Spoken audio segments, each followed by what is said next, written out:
Hi guys, बघा आमची election duty आहे. बघा माझी मैत्रीण, हे आमच्या पोलीस मैत्रीण. हाय करा त्याला, काय तुमचं?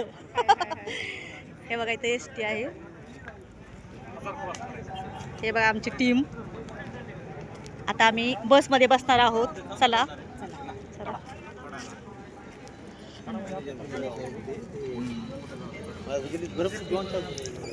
बसायचं का नको?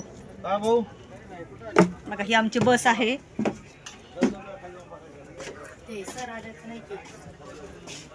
काय आता गेलं हे, आता